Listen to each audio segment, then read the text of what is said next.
I'm staying over tonight. Can you make room for all of us? Wait a minute. I already told you. I have plans to go see a play tonight, and it'll be late when I get back. That's why I said we'd all stay here. When her son wasn't home, his mom showed up unexpectedly with 7 friends. I hadn't been told about this visit and I had my own plans, so I tried to say no. But you'll be back soon, right? We'll just leave our stuff here and go out for a while. Could you get dinner ready and set up places for us to sleep? She acted like she didn't care about my situation and acted as if everything was already arranged. To make things worse, I noticed the necklace she was wearing. I had put up with her rude behavior for a long time without saying anything, but this was too much. I can't. I'm leaving for a trip right now. What? You're going on a trip? Who's going with you? My unexpected refusal surprised her. I had finally reached my breaking point after enduring her constant nagging. Please give me back that necklace. It was time for my mother-in-law to face the consequences of her actions. My name is Michelle Gorman, and I'm a 30-year-old housewife. After I got married, I used my experience in administration to become a computer class instructor. My husband, Mike, is busy every day as the president of his father's company. Sometimes he seems lost in thought, but it makes me happy to see him relaxed, especially when we go on our favorite movie dates. I feel better when I'm with you, he often says. I'm glad if I can make his life a little easier. I wish I could offer him advice or suggestions, but I've always found it hard to speak up. Since I was young, I've preferred listening to others rather than talking about myself. My older brother, who's 4 years older than me, has always looked out for me. I used to dislike that about myself, but thanks to Mike's support, I've started to gain some confidence. Mike has an older brother who works as the vice president in their father's company. His wife, Mindy, is around my age, and we get along great. She's focused on her career, reliable, and kind. I admire how she stands up for herself and shares her opinions, yet she's also understanding and flexible. Watching her stand up to the mother-in-law was really impressive. Unfortunately, they live far away, so I don't get to see them often, which I regret. On the other hand, the mother-in-law acts like she's the daughter of the company president, always confident, but her stubbornness and arrogance are clear. Michelle, you're Mike's wife, the president. You should quit your job as a computer instructor and fully support your husband, she'd say, putting a lot of pressure on me. Mike would support me, but she'd still be unhappy. Sometimes I was glad we lived apart. I just wanted a peaceful life with Mike and hopefully children someday. But then Mike's father passed away suddenly from a heart attack. It was a shock for everyone, and Mike and his brother had to figure out what to do with the family company. Mike decided to stay in New York for a while. I went back home and waited for Mike's updates. With the extra responsibilities on both of them, I was worried. After talking with his brother, they decided that Mike would move to the company's main office in New York. His brother became the new president and Mike became the vice president. We looked for a house in New York and found a nice one that was already built. It was a bit far from the train station, but it was in a quiet area, which felt safe. The house had lots of sunlight, so it seemed like we'd have a comfortable life there. Since Mike had to work late because of all the changes at work, I made sure our home was cozy so he could relax and prepared healthy lunches for him. I wanted to do everything I could to support him. And just like that, a month went by. I'm back. I'm starving, Mike said. Thanks for working so hard. I'll make dinner, I replied. Thanks. Hey, Michelle, my mom wants to visit this weekend. Is that okay? I was worried that she might be feeling lonely since Mike's dad passed away, so I was glad to hear this. Of course. We still have some things to tidy up, but she's welcome, I said. Thanks. I'll tell her. Oh, maybe I should ask my brother and his wife to join too, Mike suggested. Yeah, that's a great idea, I replied. It might sound strange, but moving here meant I could see Mindy, my sister-in-law, more often, which was a nice surprise. That weekend, we all got together to talk about what had been happening and share memories of my father-in-law. It's sad that Dad's gone, but I didn't want to stay sad forever, so I started a new hobby, my mother-in-law said with a smile. She always looked elegant, wearing beautiful dresses and nice jewelry. Today, she looked stylish with a light purple scarf that stood out. She seemed to have lost some weight, but she was still firm when giving advice to Mike and his brother about the company. But since my father-in-law passed away, I noticed she was being stricter with me. Michelle, we're running out of drinks. Can you go buy some? She asked. Jessica, I can go get them, Mindy offered. Oh, can you? That would be really helpful, she said, sounding more demanding towards me than she did towards Mindy. I thought maybe she was struggling with the loss of her husband, so I decided to let her comments go for a while and just watch. After dinner, Mike drove everyone home, and the night was over. Since then, my mother-in-law started coming to our house a lot. She started criticizing how I kept the house and complaining about Mindy, and she started going through our fridge without asking, which surprised me. Michelle, Mike is so busy right now. You should pay more attention to the meals you make for him. What if he gets sick too? Yes, I'll be more careful. And there's still trash here. Can't you clean up properly? I'm sorry. It kept going like this. It felt like she was just finding things to criticize about me to pass the time. But whenever Mindy came over, she'd leave quickly, saying she had other things to do. She said it wasn't because she didn't like me, but I felt differently. Maybe she found it easier to boss me around, since I hardly ever argued back, than to do the same to Mindy, who always spoke her mind. I thought about getting a job to spend less time at home. But even after I found one, my mother-in-law's harassment got worse. Michelle, we're out of barbecue sauce at our place, so get some while you're out. I brought some leftovers with me, so I'll take them. Her boldness sometimes left me speechless. She could easily afford to buy fancy ingredients from a fancy store. Then something happened. A necklace that was very special to me disappeared. It was a keepsake from my mother, and I always kept it safe on a shelf in my room. The only person who came to mind was my mother-in-law, since she visited often. Even though I didn't want to suspect her, she often looked around our house and probably knew where most things were. Despite searching everywhere, I couldn't find it, so I decided to ask her about it. That's when she exploded with anger, yelling, "You probably lost it yourself. How dare you accuse me? What kind of person are you? I'm sorry, I searched everywhere I could think of, but I couldn't find it. It's a special keepsake from my mother, and it means a lot to me." More than feeling angry about being accused, I was devastated about losing something so precious from my mom, and tears started to fall. "I don't care. It's just a necklace. Why don't you just ask Mike to buy you a new one?" It's not about getting a new one. I realized she wouldn't understand my feelings. I decided not to talk about it anymore. But then money from my wallet and other things around the house started disappearing. Even though I kept an eye on my mother-in-law, I never saw her take anything. Confused and tired of it all, I talked to Mindy about it. She said my mother-in-law was definitely the main suspect because no one else had access to our home. It made me sad to think that, but there wasn't any solid proof. I couldn't understand why she would do this, especially since she still had lots of money from my father-in-law's inheritance. Seeing how upset I was, Mindy had an idea. Little did I know where it would lead. About 2 weeks after talking to Mindy, I was getting ready for a trip. "I'm heading out, Michelle. Just relax and enjoy your time," Mindy said. "Take care," I replied. Mike and his brother were going on a business trip to meet with a company from another state. Mindy suggested I take a break too and invited me on a short vacation. I'd been feeling really drained lately, so the idea of getting away sounded nice. I packed early and left my travel bag by the door, ready to go.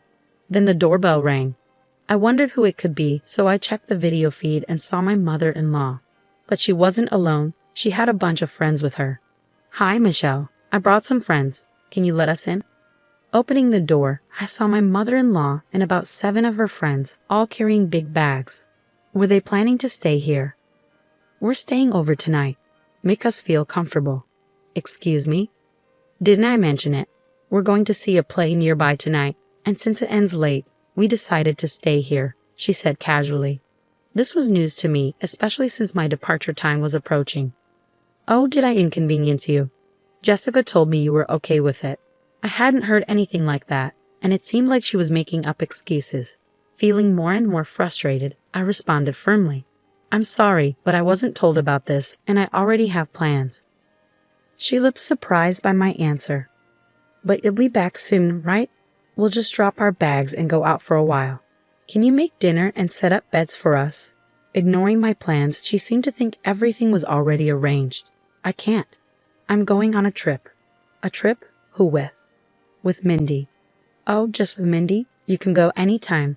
We've come all this way just for today. How long are you going to make us wait?" she pressed, disregarding my plans. Then I noticed something glinting around her neck. "Wait, that necklace you're wearing." To my astonishment, it was the same necklace that was a precious memento from my mother. "Jessica, where did you get that necklace?" Why, it's just one of my collections. Is there a problem? She replied with a smug look. That can't be right. That necklace is rare and limited edition. While I was talking to her, Mindy arrived. I was wondering why you didn't show up at our meeting place and didn't contact me. So this is what was happening. I'm sorry I couldn't get in touch, Mindy. Seeing my expression, Mindy instantly knew something was wrong. What's going on? I got upset because the necklace she's wearing is the same one that belonged to my mother, which recently went missing. Of the one you kept in that box, Mindy said it loudly enough for everyone to hear. Suddenly, my mother-in-law, trying to keep it from her friends, whispered to us. Can you two stop this? It's embarrassing. Do you want to accuse me of theft? Yes, I find it suspicious, Mindy answered firmly. Do you have any proof that I stole it? It's embarrassing to have such unreasonable daughters-in-law. Please don't make a scene in front of my friends. With that, she turned back to her friends with a smile. Well, let's go inside, everyone. As she tried to move inside, I remembered something. The initials. My mother's initials are engraved on the necklace. Jessica, can I have a look, please? Mindy quickly went behind her to check. Enough of this. What's your mother's name? It's Kate Young, so the initials should be Kiai. There it is, the initials Kiai, I said, pointing out the engraving. The friends looked horrified and stepped back. Stop this. I didn't come here for this. Let's go, everyone, my mother-in-law insisted. We're not letting you leave, Mindy said firmly. The friends, sensing the tension, quickly muttered, We're not involved, and hurried towards the subway. Wait, there's been some mistake. My mother-in-law tried to follow her friends, but someone stopped her. What are you doing here? Weren't you supposed to be on a business trip? Standing there was Mike. It turned out his business trip was actually scheduled for the next day. He had deliberately given his mother a false date to investigate her actions. Mindy had told Mike about the missing items from our house after I talked to her. At first, Mike was unsure, but after visiting his childhood home and seeing similar items to ours, he began to suspect theft. However, without evidence, he knew she could easily deny it, so he came up with today's plan. Inviting friends for an overnight stay was unexpected, but he was sure his mother would come if she thought he wasn't home. What are you doing here? Mike demanded. I was just leaving, my mother-in-law said as she tried to go, but I stopped her. Give it back. That necklace isn't yours. It's a keepsake from my parents. Why do you have it, Ma? I demanded. It's not what you think. I found it in my purse. Michelle must have set me up, she claimed, suddenly shifting the blame to me, seemingly fearing she was in trouble. Do you really think such a lie would work? There's no way Michelle would do something like that. First, give the necklace back to Michelle. We'll talk after that, Mike said firmly. Reluctantly, she took off the necklace, threw it on the ground, and tried to run away. Hey, wait! We tried to chase her, but stopped shortly after. We didn't need to anymore. Huh? I was taken aback as 10 police officers stood in front of my mother-in-law. I was unsure about what was happening, just staring at the bizarre scene. Then one of the officers spoke up. We received a report from a local resident. They said someone who seemed to be causing a disturbance here was often seen entering this house when the owners were away. They asked us to come quickly. What are you talking about? I'm the mother of the son living here. Getting the police involved in a family matter? My mother-in-law retorted, looking annoyed. Wait, what do you mean she entered when we weren't home? I never did such a thing, I interjected. I always come when you're home. Did the informant say anything else? When we asked the police, they mentioned that someone had witnessed my mother-in-law sneaking into our backyard, likely using a spare key to get inside. Indeed, we had a spare key hidden beneath a plant pot in the backyard. This realization gave us chills and also explained the missing items. Mike had considered this possibility and was planning to observe her actions while we were out today, but he never expected to find out the truth in this manner. Mom, why were you coming into our house when we weren't home? It's all lies. You're going to believe some unknown person's story, she retorted. But you did have my precious necklace, didn't you? I pressed. I told you I found it in my purse. My mother-in-law insisted. One of the officers stepped in, saying calmly, Let's talk about this at the station. But I didn't do anything. Mike, say something, she pleaded. Mom, stop this. I can't understand why you did this, Mike said firmly. Upon hearing her son's words, my mother-in-law collapsed to the ground. But just when it seemed like she had nowhere left to run and was feeling defeated, she suddenly flew into a rage. Because after your father passed away, I felt so lonely, and seeing her always so cheerful, I couldn't stand it. I felt better seeing her troubled. I wanted her to feel the pain I felt, she shouted. Mike was red-faced hearing her irrational reasoning. Mike, wait, let me speak, I said, feeling the need to confront the issue head-on. I stepped in front of an increasingly angry Mike. I understand where you're coming from, Jessica. Perhaps I've been neglectful by always brushing off our talks. However, stealing is a different matter entirely. Did you want to upset me? Don't be ridiculous, she snapped. Did you find joy in pushing someone to their limits with such a twisted and dirty scheme? Did that fill the void of your loneliness? I asked, trying to understand her actions. Shut up. What do you know about me? She snapped back defensively. If you're feeling down, then tell us. We can't read minds, I said, trying to reason with her. Don't make fun of me. Why would I tell you anything, you worthless daughter-in-law? She lashed out. Mom, Michelle's right, Mike intervened firmly. Seeing that the situation wasn't progressing, the police stepped in, suggesting a move to the station. Are you really going to take me in? I can't believe this, she protested. Despite her resistance, given the eyewitness accounts of the unlawful entry and the suspicion of theft from possessing my belongings, the police decided to question my mother-in-law, and so she was promptly arrested on charges of unlawful entry and theft. She continued to protest her innocence, demanding a lawyer and refusing to eat the food provided. During a visit from her father, he expressed his anger and urged her to deeply reflect on her actions. This stern admonition prompted a change in her demeanor as she tearfully apologized. Despite her typically carefree nature, her father's authority seemed to be the only one she wouldn't challenge. He warned her that unless she genuinely reflected on her behavior, she shouldn't expect to have a home to return to. Reluctantly, she appeared to accept the reality of her situation. Perhaps the loss of her husband had left my mother-in-law searching for her place in the world. Were her expensive clothes and jewelry merely a shield to protect herself? I even began to wonder if her differing treatment of me and my sister-in-law was just a facade to conceal her vulnerabilities. However, her excessive desires and inability to control them were a separate issue. It was clear that making wrong judgments had led to this unfortunate incident. I was shocked to see the situation escalate to such a degree, especially realizing that my mother-in-law had been using a spare key to enter our house without our knowledge. It genuinely terrified me to think about the potential dangers of someone entering our home without permission. Later, I discovered that the couple living diagonally across from us had reported her. The wife, who works from home, had noticed my mother-in-law entering our yard suspiciously multiple times and found it concerning. I'm incredibly grateful for their courageous actions. Since then, we've been enjoying a peaceful life. To ensure our safety, we changed our locks and stopped hiding a spare key in the yard. Mike decided to cut ties with his mother and made her promise not to contact us again. He warned of legal action if she attempted to do so. After her release, she returned to her rural childhood home and reportedly adopted a more modest lifestyle. A significant change from her previous lavish ways. Under the watchful eye of her father, she now helps around the house from early morning. I sincerely hope she takes this opportunity to reflect on her past behaviors.